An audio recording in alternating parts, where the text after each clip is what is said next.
Assalamualaikum warahmatullahi wabarakatuh. Perkenalkan, nama saya Fitriana. Saya mahasiswa jurusan Teknik IPS semester 2B.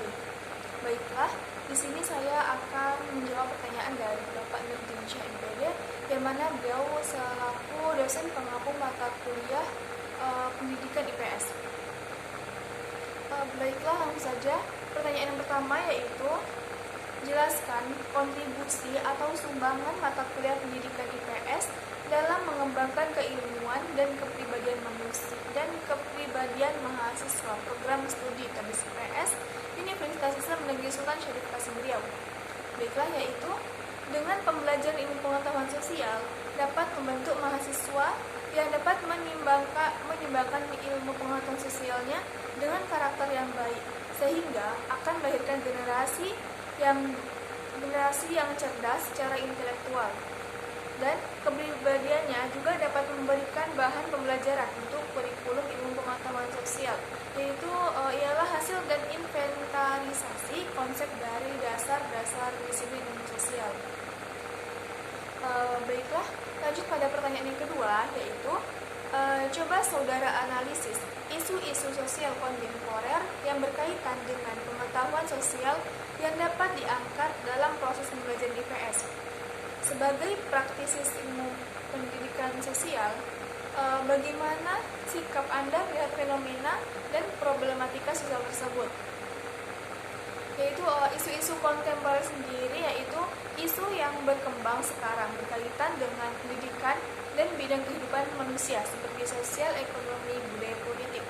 Adapun dengan fenomena dan problematika sosial, yakni fenomena masalah yang ditimbulkan oleh individu dan antar kelompok sehingga berdampak dalam kehidupan masyarakat dalam lingkungan sosial.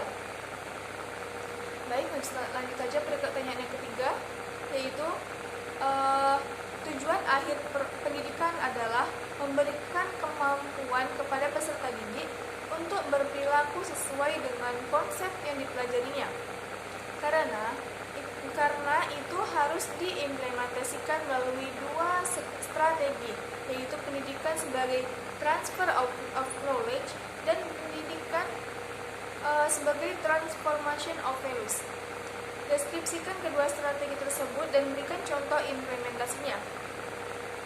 Yakni transfer of knowledge merupakan sebuah konsep berbagi informasi yang dibahas pada bidang ilmu sosial dan proses suatu kelompok masyarakat berdasarkan pengalamannya.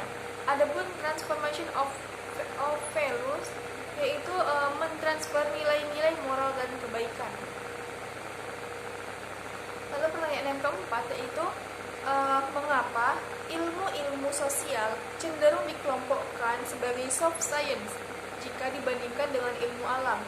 Berikan penjelasan Anda dengan memberikan satu contoh konkret dan upaya mengeliminasi dampak buruk dari pengelompokan tersebut terhadap kajian IPS.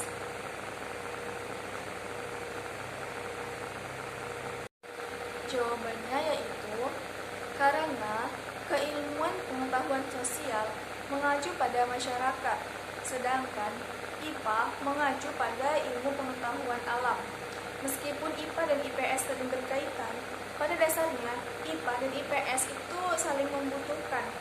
IPA pada alamnya dan IPS dengan sosialnya. Apabila saling dibedakan, maka negara kita akan maju dan berkembang. Lanjut pertanyaan yang kelima, yaitu coba saudara uraikan serta jelaskan tentang strategi pembelajaran nilai dan keterampilan sosial dalam pendidikan IPS. Baiklah, beberapa strategi dalam mengajar keterampilan sosial kepada siswa beralih pada pendidikan ilmu pengetahuan sosial. Di antaranya yaitu beberapa strategi tersebut dengan strategi konstruktif, kooperatif, learning, dan inquiry. Lalu pertanyaan terakhir yaitu jelaskan serta uraikan latar belakang lahir dan perkembangannya IPS di Indonesia dan bandingkan dengan pendidikan IPS di luar negeri. Yaitu pengajaran IPS di Indonesia pertama kali diperkenalkan oleh pakar IPS pada tahun 1969, yaitu oleh Ibu Profesor Dr. Supartina, pakar pada SD PPST IKIP Malang. Pada tahun 1971, IPS dimasukkan dalam buku induk. Depdikbud pada tahun 1972 sudah ramai diperbincangkan dalam rencana pembaharuan kurikulum sekolah di Indonesia. Misalnya, di Amerika Serikat, IPS dimasukkan ke dalam kurikulum sekolah agar masyarakat Amerika Serikat yang multi ras merasa satu bangsa, yaitu bangsa Amerika. Sekian jawaban yang dapat saya berikan. Kurang lebihnya saya mohon maaf. Wassalamualaikum